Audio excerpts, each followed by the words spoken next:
us today. Thank you so much. We're coming in as a very special autumn and fall, things fall edition of Bottoms Up. Here, somewhere vaguely in the northeast, northwest, upper quadrant of the Hudson Bay slash Lake Michigan slash Lake Erie area of either the United States or Canada. Anyway, I am one of our two hosts. I'm Claire Squall. I'm joined, of course, by the lovely and talented Miss, Camilla Bree. making an Hello. entrance as always. You know me, Claire. I do. so what? I like an entrance. It gives me life. It gives me life. That's all I'm gonna say. Bottoms up for life. Oh, bottoms up. Cheers. Cheers to you, Claire. I'm in a uniquely festive mood today, having been recently named as a finalist in the regional sexy librarian contest, feeling pretty good about myself, if I do say so. Claire, I'm very proud of you. You know, I was gonna join and I did, but no such luck. And to you, I say cheers because we support each other. We don't always have to do the same things, but we support each other. We do, we absolutely do. And very often we don't do the same things. So that's it's a breath Yeah, of fresh we air. have different approaches to life. So what? Different approaches. So what? That's that. Certainly different life philosophies. I'll tell you, you're more of a go-getter. I like to restrict myself to safe spaces and safe places with safe people and safe ideas. Well, yeah, I'd say none of you is safe around me. Okay, Right. Claire, now we're talking about the season here. We love us a fall season, as you can see from our set. Okay, we love a fall season. Now, I just want to point out the person who's this season is the favorite for, okay? And that's our good friend, Jess. Oh, You all know, Jess knows the future.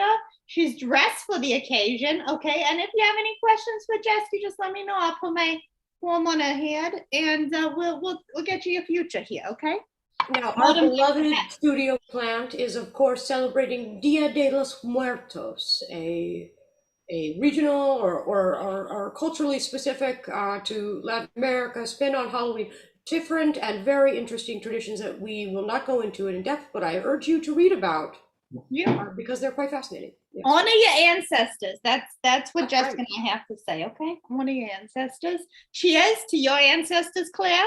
My ancestors being almost exclusively vampires from the Transylvania region. Yeah. That's true. I did a 23andMe and I was expecting to see, Welsh or Jewish, because those are the things I am. And instead I got Transylvania.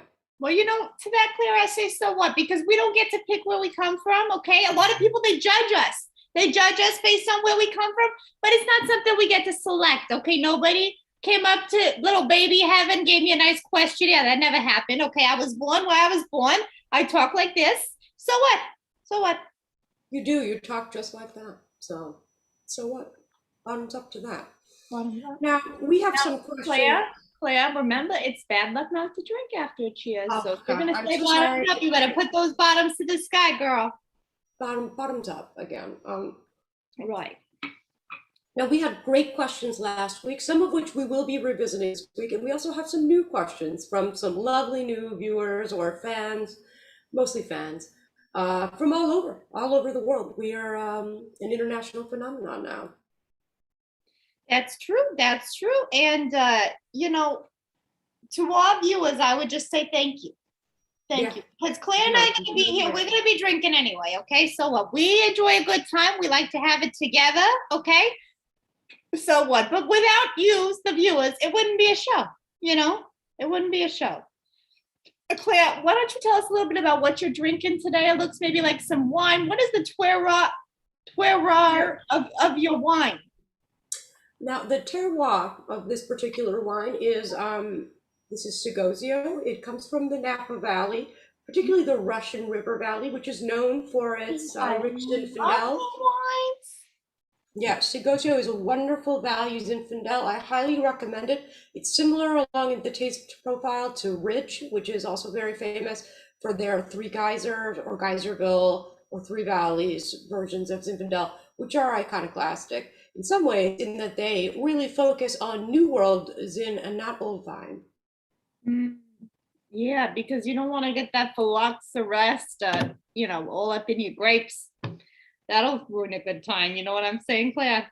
A wine blight would certainly ruin all of Napa Valley's good time in very short order. Yeah.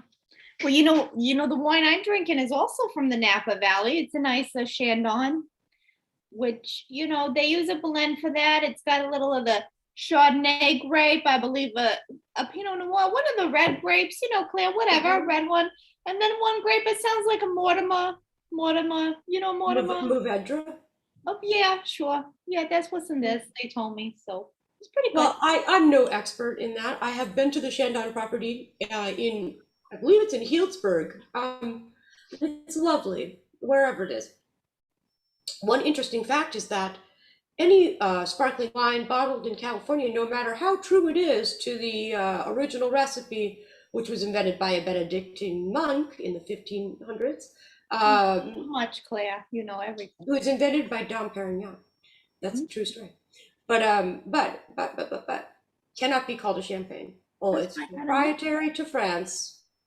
Cannot call anything. Okay, but this here, what I'm drinking, this is champagne. It is California sparkling wine. Okay, but it tastes an awful like.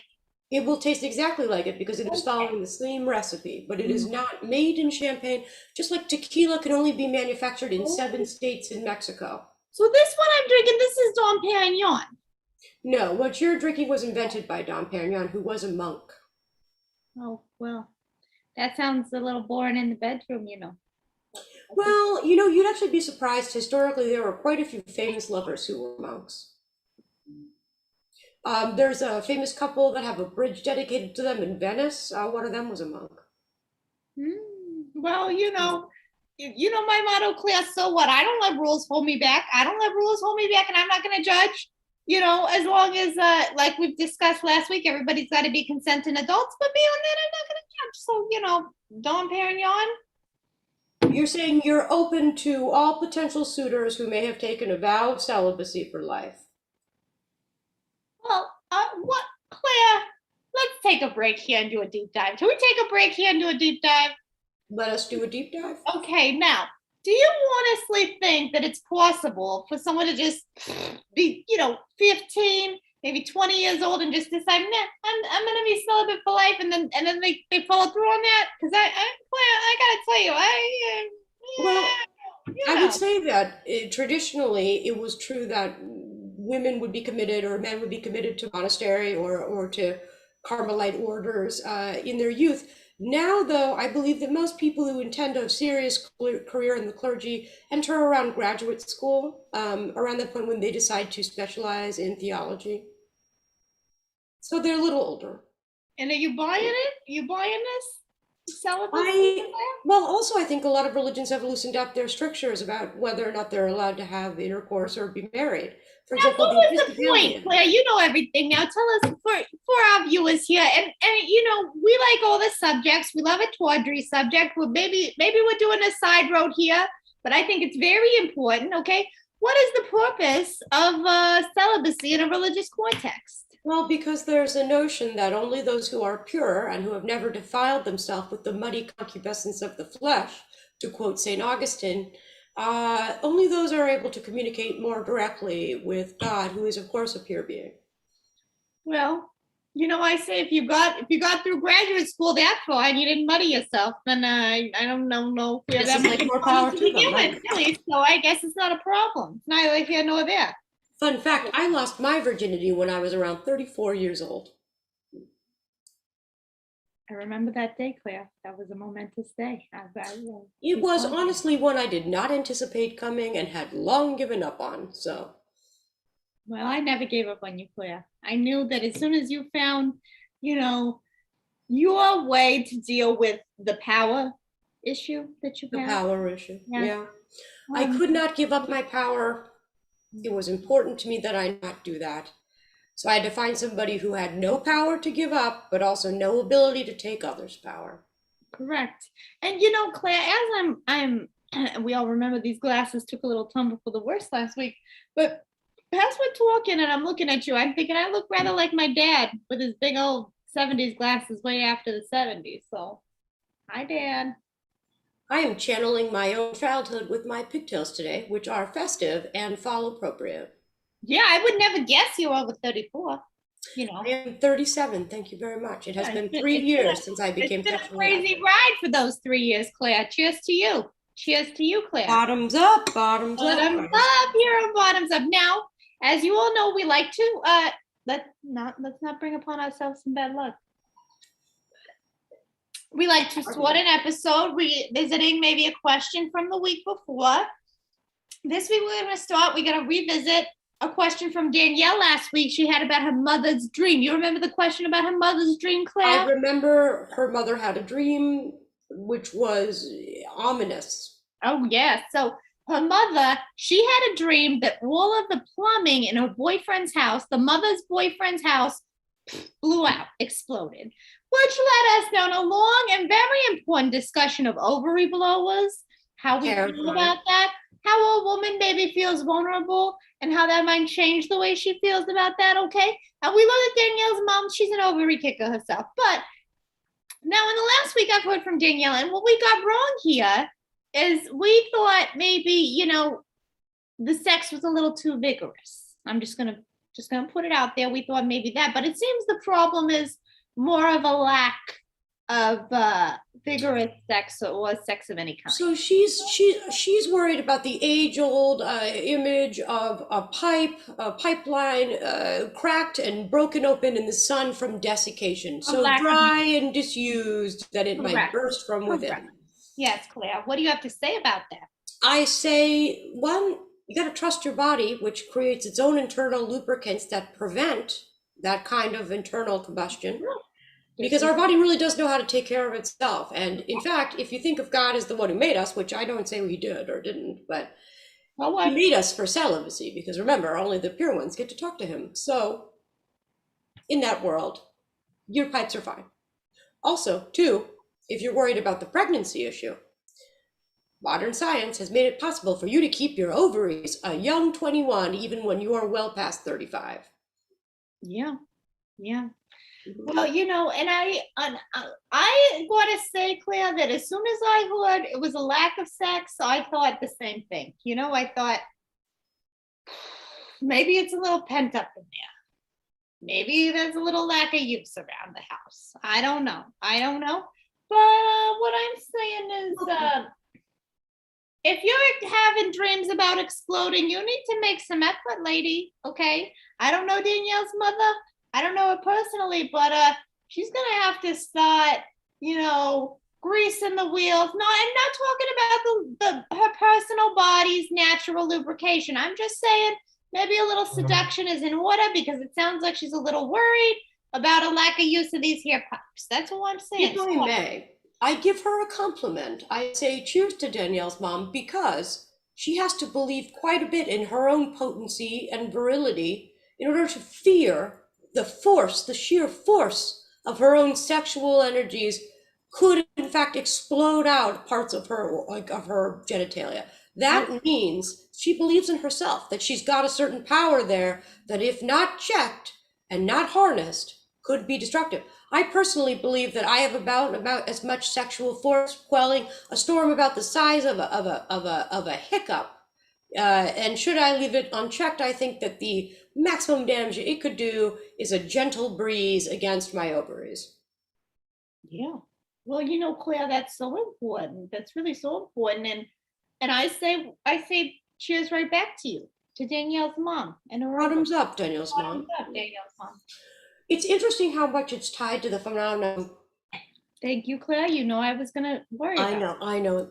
The phenomenon of blue balls, which guys say is the sheer pain of unexpressed sexual excitement backing up physiologically into their body. And that has been roundly discounted as a myth, and yet it is persistent and pernicious as a rumor. And one does wonder if there is something to that, to this idea of a momentum that has been stopped or checked in a place that's harmful to the individual or their bodies. I cannot comment because I have never built up such a momentum. Well, I have, Claire, and I'm surprised you went 34 years without fucking, and now you don't know what I was talking about. Maybe you didn't know what you were missing, okay? but I certainly have. I have wondered, if the pain that I am feeling, and I'm sorry to get a little vulnerable at this moment here, but sometimes I have wondered if the pain that I'm feeling is a lady blue balls, and whether, there's just something happening in my body that Might I recommend regularly loosening the tide through your own remonstrations? I'm just saying, it may be true that there's a certain kind of sexual energy that can only be expressed in the presence of a partner, but as far as I'm concerned, you can certainly alleviate some of the pressure on the dam simply by loosening some of the levees yourself. that's what I do. I remonstrate. So cheers to remonstrations. Bottoms up, bottoms up. Bottoms up to them. Thank you This very is much. So This what? is an episode that's very much so dedicated to self-love and self-care. We would like to take a moment, though, after past experience, to disavow incel culture. Please do try and find sexual partners. Incels can be incredibly dangerous and vituperative. Mhm. Yeah. Avery, I don't know if we're going to be asking him back, but we're certainly going to be asking him for an attitude adjustment. That's all I got to say. Okay, that's all. Jessica's in complete agreement with me here. Now we have some other questions. I've got, Jessica, it's our studio plant, in case you're wondering. A studio stuff. And friends, so what? I talk to my plants, so what? We have a wonderful question from our viewer, Scarlet Moonbell, lovely person from Austin, Texas. She asks, how do I avoid long lines for brunch on Sunday Fun Day? Oh, Scarlett, this is such an important question. I'm so glad you wrote to us. I got to tell you. Now, there's a couple of ways. And I think first, I'm just going to jump right in here, Claire, with the most basic way. Okay. The most basic way is to get up early. And I think we can all agree nobody fucking wants to do that. Nobody wants to do that. We've been drinking, nobody wants to fucking get up early. So you're going to need a stronger strategy, Scarlett. Ooh, that's hard to say. A stronger strategies. And we're going to walk you through it here today. Okay, Claire, take over, please. Okay, so what I recommend is using elements of subterfuge and cunning. Now, there's two basic strategies that I can think of that are easy. One is to clear out the line ahead of you through misinformation. And two is to be able to circumvent that line by, somehow heightening your own importance in the eyes of the person who is taking the reservation. So those are the two basic strategies. Either get rid of everybody who would be ahead of you, or make yourself more important. Now, the easiest strategy and the most straightforward is to hand a $100 bill to a maitre d'. That isn't always a possibility. Unfortunately, one, finances, and two, common sense sometimes intervene. But it's obvious. So I would recommend the other strategy, getting rid of the people in line ahead of you. A simple rumor of salmonella outbreak is really often all it takes. That's all it takes, Claire. And you know what my favorite strategy is? Oh my God, a rat! You would not believe, Claire, how quickly a line will clear out when you've spotted a rat. In this scenario, I'm thinking that the line is snaking outside of the establishment. Now, if it's inside the establishment, I say a rat is simple and effective and straightforward. That's what I'm saying. Even if it's outside, still these people are stupid. They don't know rats live outside. They still leave. But once it's outside, I no longer worry about it being in my food inside the restaurant. But these people in line, they're a little hungover. They're not thinking clearly. They're not like, oh, that rat's outside. They're just like, fuck a rat. If you want a more productive strategy, I also could recommend opening up a watermelon tequila taco shot stand right across the street. All you have to do is bring a jug full of pre-mixed 1-to-1 tequila and watermelon pucker and lime juice shots, and bake something, make some smell that smells like grilling food. They're not going to want the food. They just want the shots because they're there to get drunk. They're throwing up before they ever make it into the restaurant, and your space is clear. Your way is clear. Yeah, that's a great idea, Claire. And one that we haven't discussed is find out who's in front of this line and flirt your ass off, Scarlett, okay? Make them think that for a seat at that brunch table, a blowjob is in order, immediately, or whatever version of blowjob would be appropriate in that scenario. That's all I'm saying. Make some new fucking friends, Charlotte. That's all I'm I'll saying. say Go on, this. I would certainly for a fresh, fluffy pumpkin spice pancake, I would do, well, who knows? Yeah, I think Sky's the limit. But that's just that me. might be a topic for a future top 10, Claire. Today's top 10 is we're sticking with our theme from last week of sexual positions. This is sexual positions based on things that have made locations famous. Okay, I climbed Joshua's tree. I'm not mad at it. Climbing Joshua's tree was that excellent. Let me tell you, the Eiffel Tower, I'll say wee wee to it. Yeah. Yes, that is a urine joke. Okay, so we move on. I'm sorry. We have a second, we have another wonderful question from the lovely Scarlet Moonbell, who again, lovely person from We Boston. love you, Scarlet. I'm sorry. We love you very much. She is a wonderful human being. So what? I mispronounce things sometimes when I'm drinking. So what? So where we are. I still can't This say is a question, Camilla, that's after your own heart. What self-care routines are, I believe the word that she used is most necessary for busy people? Great question. Wonderful question. So fruitful. Yeah, for me, Claire, when I get busy, okay, one thing that suffers is my domain.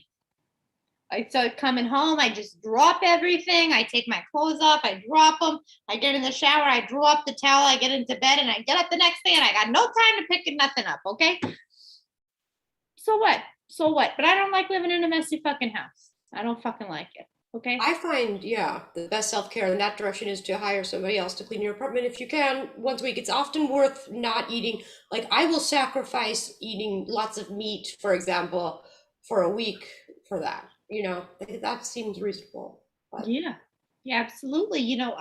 I will definitely find someone to take me out on a date rather than buy my own groceries because that's I a gotta have my personal, house yeah. and I gotta have it That's picked up. you giving up your power, of course, but that's fine. You do Of course, you you. think that way, Claire.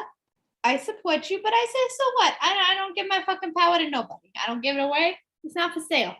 So what? Yeah, that's true. I've never seen you actively give your power away. From the way you discuss it, I think to myself, there's no way she's retaining her power if she's dependent upon the goodwill or largesse of others. But who am I? I'm no one. I'm Well, no when one. you say dependent, Claire, now it sounds like I only have one option. I got options. Okay, I do see the freedom that's inherent in having more than one person you can depend upon, but nevertheless, the fulcrum of the issue is the dependency. I know you I feel would that way, personally Claire. rather be industrious. I would rather build myself a tiny profitable object and then sell it as opposed to avail myself. But this is just me. And look, who am I except a nominated possible regional best somewhere near New North England or Lower Canada, Upper Canada, uh, sexy librarian finalist. Well, Claire, now that you brought it up, a new line of dildo earrings is going on sale pretty soon on Etsy, okay? Etsy.com/bottoms up. We're going to have some nice dildo earrings for you guys, okay? The merch is going to be fabulous. Some of it It's is going going to to be be fabulous. less And dildo as you centric. all know, dildos are enjoyed by all. That's what I'm going to say about that. So what? Depends. It depends. Yeah, yeah, yeah. Anyway, so we move on. So thank you so much. I would like to also answer Scarlett that other self-care, and there's so much that can be said for self-care. I believe in it. We touched lightly on the loosening of the floodgates or the opening of the levees in terms of your own sexual fulfillment. If you need to, I say that's the most important self-care. And last but not least, I would recommend the following 16 steps for skincare. You got to start with the cleanser, but first it's a gel cleanser. Then you use a scrub exfoliating cleanser. From there, you're going to put on a light mask of some sort, just something hydrating. When you get out, you're going to use an essence, a pure essence, then some sort of toner, maybe two, the snail mucus essence. Then you'll start with the serums.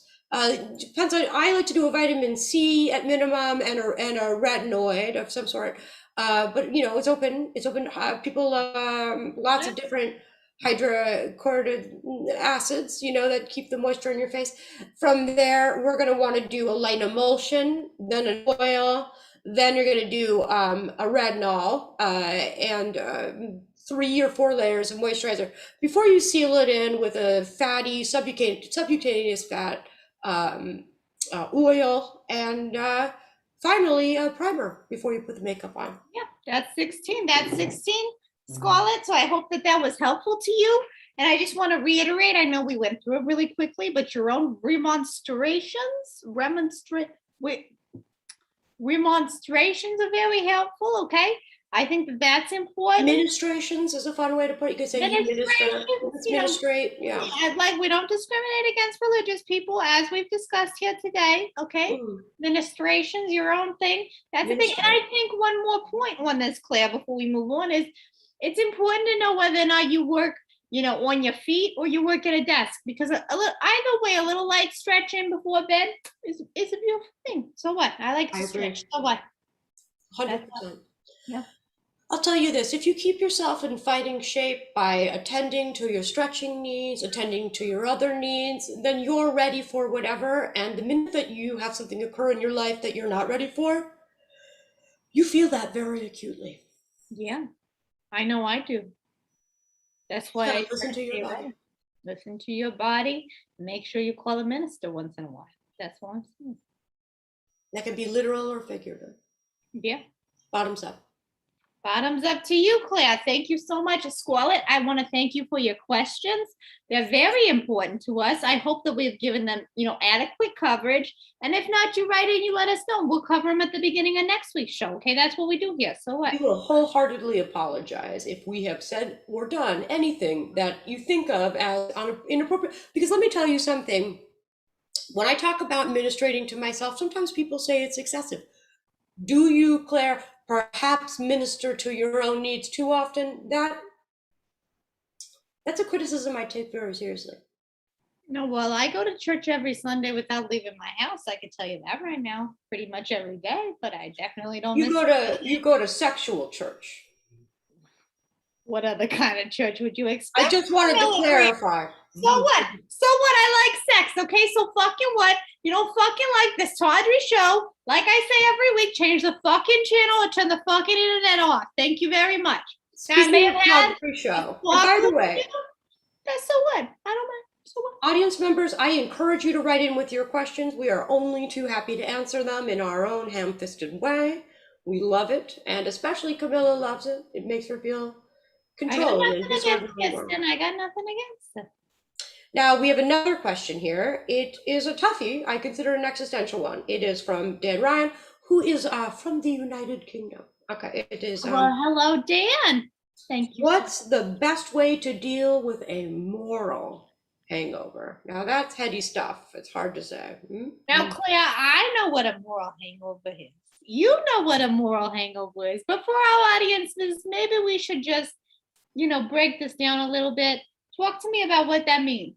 I consider it to be the juxtaposition of the two words, the morality and the hangover, tells me that it's the kind of feeling, a spiritual kickback that you feel, a rejection of your spiritual body, of the fluids you partook in the day before. So you have an evening that for whatever reason, or a cumulative set of evenings that you feel is reprehensible, and your body is physically expressing that with a sense of malaise, of grayness, of turpitude. Something is expressed. Yeah. Totally. Yeah. I know that experience myself. Thank you. Yeah.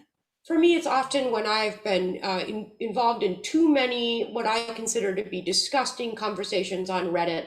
If I go too deep down a forum well, I get a moral hangover that is just nasty. Yeah. So what has our friend Dan been doing, Claire? You know this person. What do you think our friend Dan has been doing here? Well, I don't know what they get up to in the United Kingdom. It's a continent far away. Who knows? If I had to guess, given from the writings of maybe the Marquis de Sade, who's from France, and I acknowledge the difference between these two countries, I would say like there are a lot of whips and chains and ball gags, but it could be a different kind of morality. It could be I don't know, they don't recycle enough. Mm. Here in the United States, or no, in any part of either Canada or the United States, because we don't like to nail down where we are exactly. We're not going to give any details, okay? There's two important things to know about us. Number one, we're not giving any fucking details. That's all. Cheers to that, Claire. Number two, please do not stalk us. We have had that happen before, and we did not enjoy the experience at all. No, I'm a very friendly person, okay, Claire, as you know. And generally my motto, so what? I don't care. But you fucking stalk me, I'm gonna fucking come to your house and fucking kill you, okay? I don't fucking like that shit. Particularly when you appear to us as a vision hanging over our beds as we sleep, dressed in a full body costume with a jack-o'-lantern mask face. We don't appreciate it. We don't like it. I'll suggest on you. You come to my fucking house. I'll suggest. Dude, we gotta Let's be clear that that's a plant. I don't know how that will be defensively, but you know what? In Canada, they certainly seem to subscribe to that. Anyway, so yes, what we're saying is how do we overcome this sense of disgust or self-loathing or aberration that we feel when we behave in a way that's not true to our own moral compass? I think the quick fix, and you can tell me if I'm wrong, Camilla, is to adjust your moral compass so that what you're doing is no longer reprehensible to you. I don't say fix it, I say just adjust. 100%, Claire. You know, before you said that, I was thinking, I'm not sure I identify with this fucking question, okay? Because I, for one, if I do something, I'm in alignment with it, okay? I got up in the morning, I fucking meditate. As you all know, I have sunshine in my heart, and I don't apologize for that. I have sunshine in my heart, and I make the best choices I fucking can. You absolutely do. Thank you very much, Claire. Claire supports me, and I appreciate that about it. I got sunshine in my heart. I try to make the best choices I fucking can. Now, if I wake up in the morning and I'm like, hey, was that a good idea? I think, you know what? I fucking did it. I had fucking great intentions. It was a good idea. Sometimes we make mistakes, but I don't believe in mistakes because from wherever I am, at that point in time, I make the best choice I can, and then I move fucking forward. Okay, that's called self-care. That's another, Scarlett, if you're listening, that's another very fucking important part of self-care. And I'm going to cheers to that, whether or not Claire is with me, quite frankly. Thank you very much. Bottoms up. You know what? Today is an extra special day because, again, I was nominated, and I don't want to rub it in anybody's face, but I was recently named in the top tier, in the semifinalist, finalist range of Northern New England, Southern Canada, Ontario, Quebec, Buffalo Beltway, East-Western, Northern, Central Railroads, Sexy Librarian Contest. And yeah, I'm feeling very proud of her. Well, I'm very proud of her. We're so fucking proud of you, Claire. Some of us believe it is acceptable to bring dogs into the studio. Other of us think there's a lot of expensive radio equipment. Okay, Claire, we've been over this. I'm not going any fucking place I can't bring my fucking dog. Okay, that's the bottom line. So you want to do a show? We're gonna have a fucking dog around from time to time. That's the end of that. I'm gonna cheers where we disagree here. We cheers when we disagree. Where we disagree because the way of keeping our friendship strong. And I'm gonna get me a little bit more of this fucking Shandon Napa Valley stuff right now. I'll take a moment to soliloquy or monologize. I can't remember the difference, but one of them, I believe it's the soliloquy, is where you are talking to somebody else, but by yourself, and the other one, the monologue, is where you're talking to yourself, but it could be the reverse. Anyway, let me talk to you about the fun joys of the fall. What I love most of all is the fact that anything can happen in the fall. The weather is good for mounting any kind of adventure, whether it be dark and scary or wonderful and bright.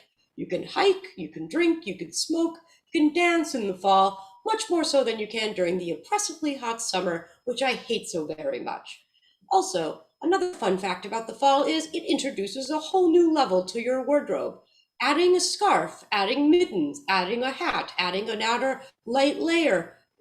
Those are options that are foreclosed to you during the summer, which is a disgusting time of the year and which I do not like to partake. Well, I myself have certainly taken that advice this week, Claire. So thank you very much.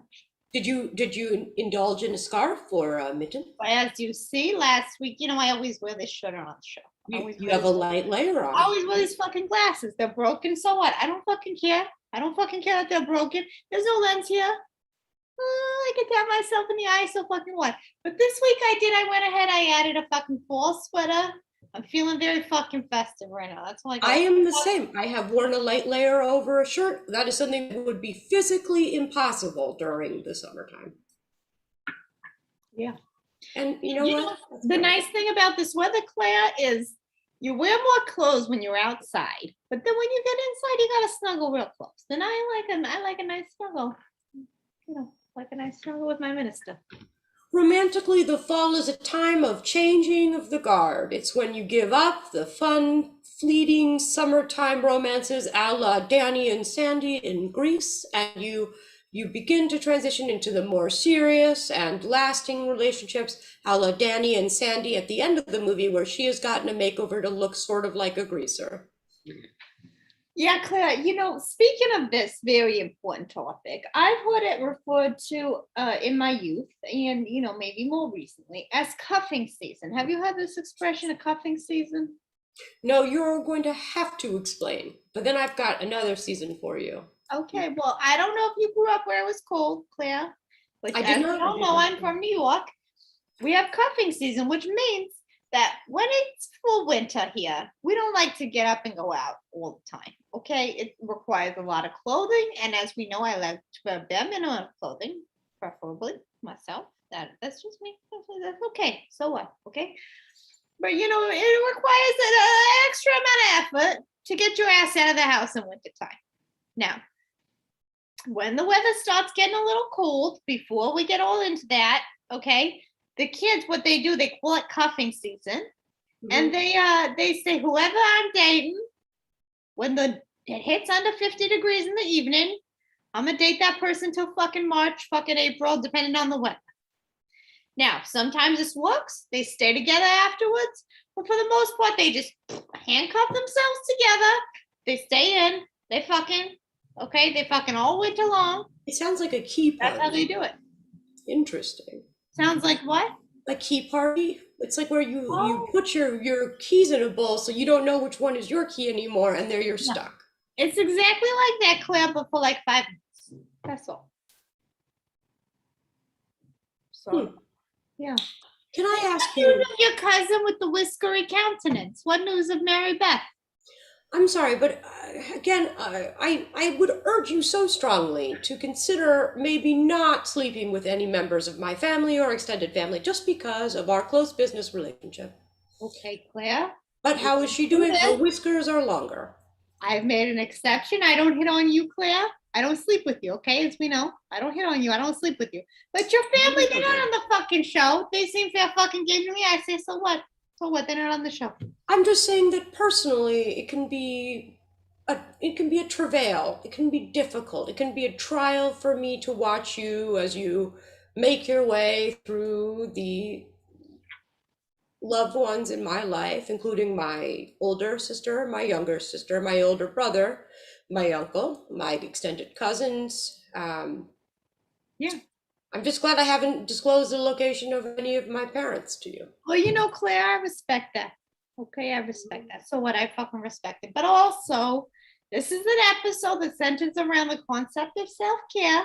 Self-care. That's right. And as we know, calling the minister sometimes is an act of self-care, Claire. Ministration. That's right. Yeah. Well, I call the minister. Sometimes I ministrate to myself. That's fine. So fucking what? I administrate to myself. That's good self-care. I commend it to all of you. Okay. But sometimes I gotta call a minister. Need a little help for this exorcism. You know what I'm saying? Don't want to get no blue balls. Blue balls is a phenomenon that is traditionally reserved to, one, it's vaguely considered to be hypothetical and not true. But if it were to be a real condition, it would only exist in gentlemen. Claire, let's do a deep dive into that for just a second, because I think that definition is promoted by gentlemen themselves, and I don't fucking subscribe to it. So what? I don't buy it. I don't fucking buy it. So what? You know what? Let me tell you something about it. I never seen balls that were blue. I never seen balls that were blue. It doesn't fucking exist. And if I feel the same type of feeling inside of myself, inside of my body, Claire, it's blue balls. That's it. Let me tell you what I think the origin of the phrase is. It's that, when a man is aroused, a heat and energy is sourced. The blood flows down, and that's hot, and that heat spurs the dynamic creation of sperm cells, which are otherwise not being created, not without the energy and the heat. In that heat, they are expelled, whatever. If they're not expelled, that the area cools, right? And though it's not actively blue, it has gone from a warm temperature to a cool one, and thus the terminology blue ball. Exactly, Claire. Yes, yes, yes. That's a yes and Claire, because yes, I couldn't agree with you more. And that's the way I feel when I say blue balls about myself. That's the way I feel. I feel I was what? And nobody struck while that iron was what? Now I'm cold. Well, then there you have it. And bottoms up to you. Bottoms up to you. Thank you very much, Claire. Thank you. Cheers. Something I'd like to talk about that's very serious is appreciating what you have around you. I have a lovely job, which I enjoy so much, with a co-host that I have come to respect and admire in certain ways very much, and a life that I enjoy so. And when the fall comes and the leaves turn, I think to myself, this will be a time of changes. So it's also a time to celebrate the things that you want to stay the same. Yeah. And one thing I want to stay the same, Claire, I'm just gonna come out and say it. So fucking what, I speak my mind. So fucking what, okay? Because I want to keep doing the show with you. Another season. I'm fucking in for another season. So what? I would like nothing more than that.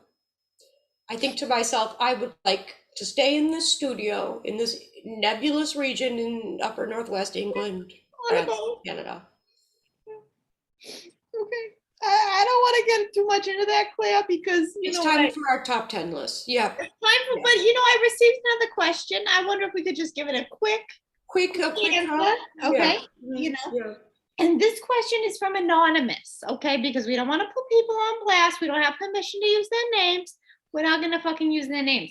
But this question, Claire, I think it requires your full and undivided attention, because this is an important fucking question. That's just me, okay? So what? Okay, I'm here. Okay. It says, my partner thinks my aura is blue, but I know that it is green.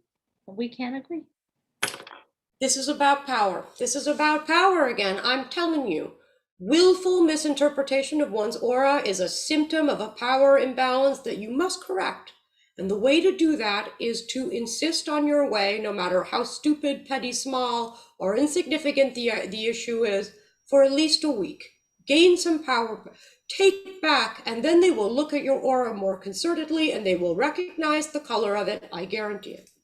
Yeah, and what if Anonymous Claire doesn't want to be the power holder in this relationship? Well, then I question why they're in the relationship at all. Mm-hmm. What's the point of being in a relationship if it's not an expression of power? I see. Yeah. Well, Claire, you're not wrong. Okay, you're not wrong. And I think that's important, because blue is a color of freedom, okay? And green is a color of money. So those are both very important, very, very important when it comes to power. And I think whoever's in control of the freedom and the money, they got the fucking power. Okay, so what? But I got a little bit of a different interpretation. I'm just going to say now, I would bet the farm. I put my little hand on Jess here. I put my little hand on Jess. Okay? Jess and I came to the same conclusion. Now we're going to bet the farm that your partner's favorite color is blue and that your favorite color is green.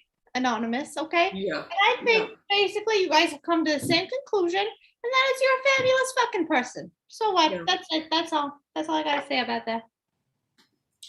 You're the kind of person that we love and respect, and that we want to know, we value as a viewer. And we'll tell you pretty much anything you want to hear to keep you on board. That's true. Good. That's true.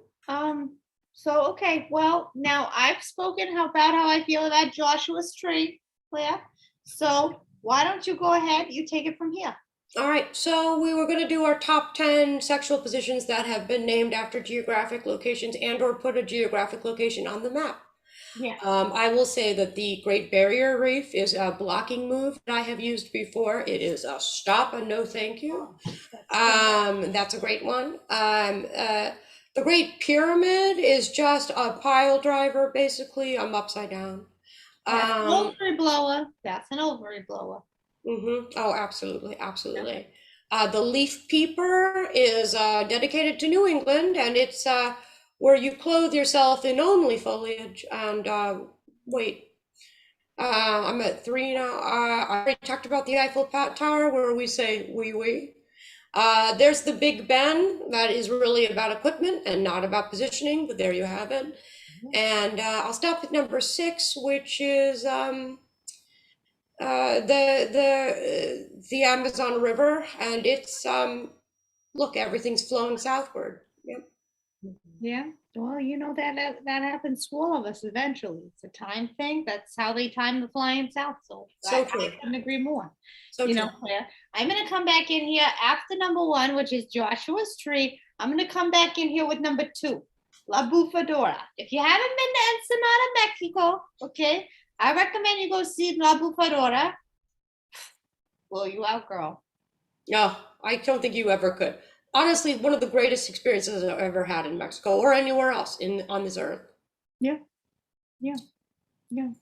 Anywhere else? Any other positions? Yeah, yeah. You know, as you know, here on Bottoms Up, we love all coins.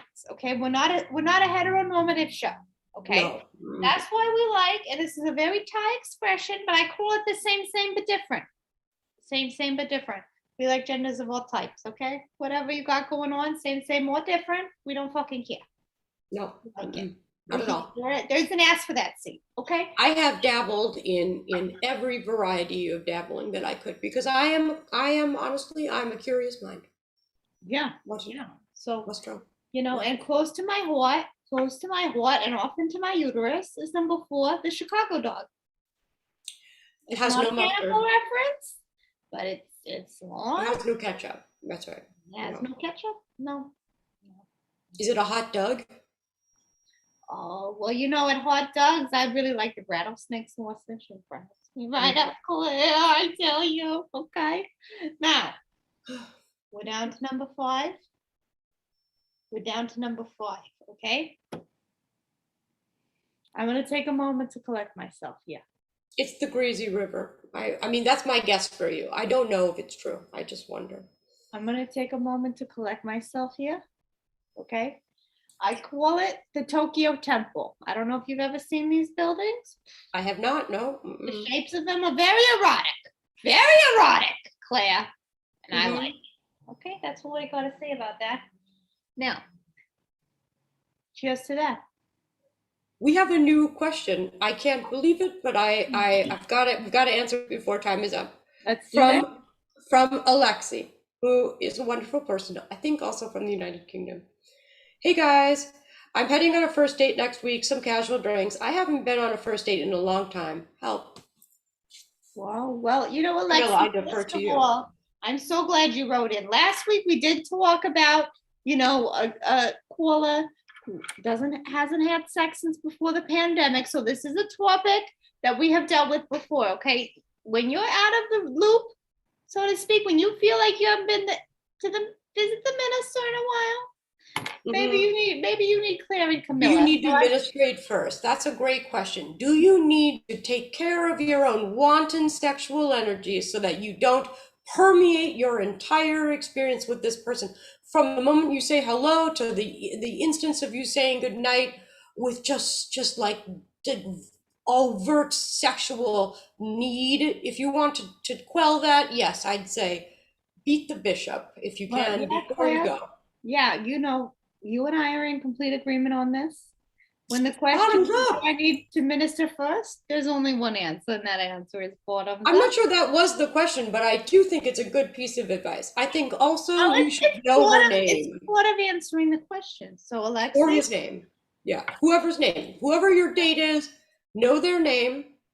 Also, I would recommend trying to think of one interesting compliment, something that's not obvious. So you can't say like, great boobs or like you have beautiful blue eyes, because those are going to come up a lot for these people. Yeah. You want something kind of that shows you've been thinking about it. I thought that was amazing that you did that presentation on X, or I think it's so cool that you lived in New Mexico, Y, whatever it is, something a little off the beaten path that shows that you care and also that you're an out of the box thinker. That's very important. That's very important, Claire. And you know, And don't give up Alexi, your power. whatever your name is, okay? You're going on this date. You haven't been on a date in a while. Now, let me tell you, number one, you're interesting. Okay, you got things going on. You're fucking fascinating. Everyone just True. stayed home for the past Right. year. You are a new human. You're fucking interesting. So don't fucking worry about that. Don't be like, what am I gonna say? I say, so what? So what? I'm fucking interesting. I haven't seen another human in a fucking year. So what? Okay, maybe a year and a half out, honestly, at this point. But It's been a while, a dry spell for all of us. That's true. So true. yeah, yeah. And well, Claire, should we give him the real answer? Give him the real answer. I say let's just go balls to the wall on this one. Yeah.